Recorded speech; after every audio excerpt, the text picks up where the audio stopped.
Welcome back. Today's video, I'm talking about just the regret that there was some things that I didn't find out until in the title. I say 46, but it's really after I stopped drinking alcohol, I didn't find these things out. So this is a new video series that we've got 100 videos in 100 days from December through March. And our goal is to encourage as many people as we can to take up the challenge to stop drinking alcohol.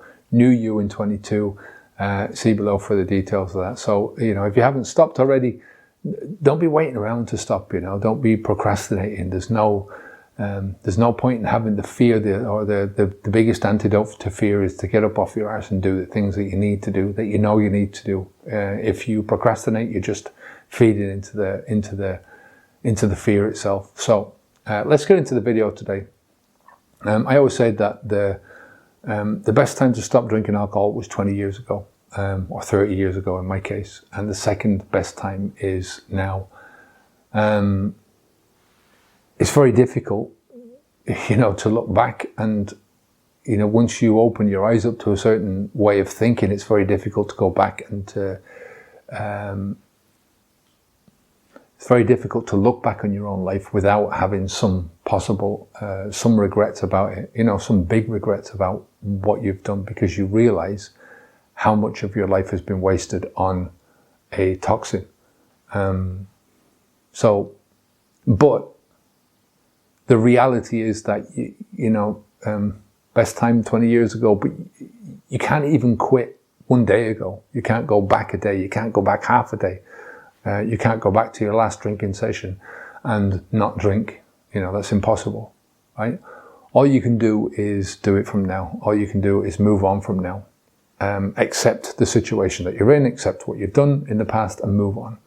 Like I said, I wish I had never started this, and I'm sure most people, you wake up with a hangover, you wake up and you've said some shit to somebody, you wake up and you've done something, or you just wake up and you think, what did I do yesterday? What have I been doing for the last week? What have I been doing over the last year? What have I done over the last 30 years? And there's nobody that can say that they don't regret ever starting this stuff. I didn't have anyone when I was younger that was telling me not to do, because there was so many people around me who were drinking. And there was but it's just a common thing. And if it's a common thing in your culture, and we're talking about an embedded culture, so from the top to the bottom, from a country to the town to the people that you're hanging around with to your own family, it's all cultural from that perspective. But there was nobody that said to me, don't ever take up this alcohol. This is what's going to happen to you. I just followed blindly, I suppose, like most people, what everyone else that I knew in my sphere was doing. So, I didn't know what was the truth back then. I didn't know what was reality. I didn't know what I knew everyone else was doing sort of things, and you can see people,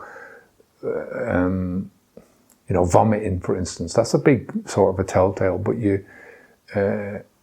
you sort of can hide behind this by making excuses for it and going, oh, well, they can't hold the drink, they can't do this, they can't do that.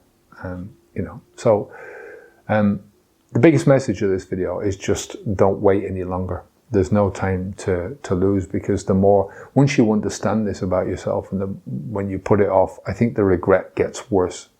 Once you understand that you can't control this with moderation, you can't control this with in any way, shape or form. It's a drug, and the more you take the drug, the more you need of it, the more it affects you, the more it damages you. And there is once you understand that about it, it becomes much more regretful later on when you do stop and you think, well, I knew what I was doing and I didn't do it anyway. So, for myself, all I can do is to say, yes, I acknowledge that I wish I'd have done it sooner. I wish I'd have done it sooner.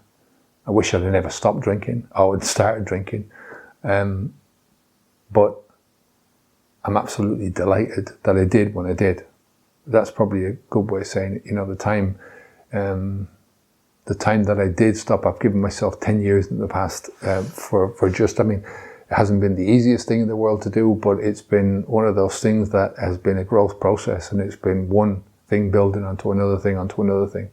So, and the time is going to go anyway, you know, so don't worry about it, you know, start what you want to do now, put up with the discomfort that you want to do now, and then get on with it. So, look, we're trying to, as I said, this new U22, we're trying to help as many people to step across that line as possible. And one of the best ways that I can do it is we've opened up a portion of our platform, Habits V2, in the shape of one of our starter courses called Quick Start Preparation. You can find it in the link below. It's absolutely free. It doesn't cost you anything. But I really, you know, we want as many people to take it up as possible. We've had a lot of people taking it up in the past week or so.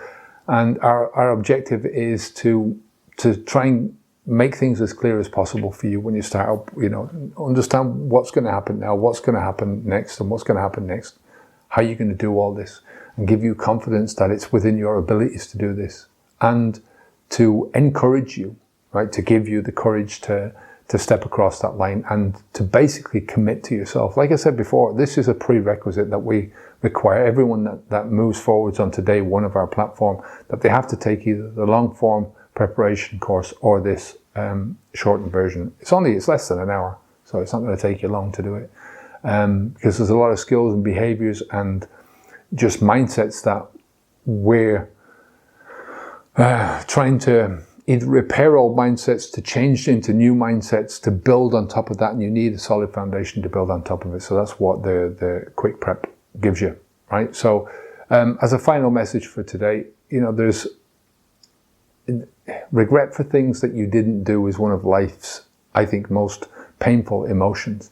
You know, and this is especially true when you could have done one thing or stopping doing one thing, and you know that you could have done it. You know your mind was opened up to it. That could have opened up the gates to this whole new existence, this whole new world for you, but you didn't. Right? You were too frightened, so you stayed in this circular dead end of an alcoholic life. You know, close the door to the alcohol. That's what you have to do. Put up with the discomfort, and then you open up this golden gate to a new life for yourself. Right? So I'll end it there for today. Subscribe if you haven't. Leave your comments. I'd love to hear all your comments, and I appreciate all the comments and emails that I've been getting. So take care of yourself. Keep the alcohol out of your mouth. Onwards and upwards. Bye now.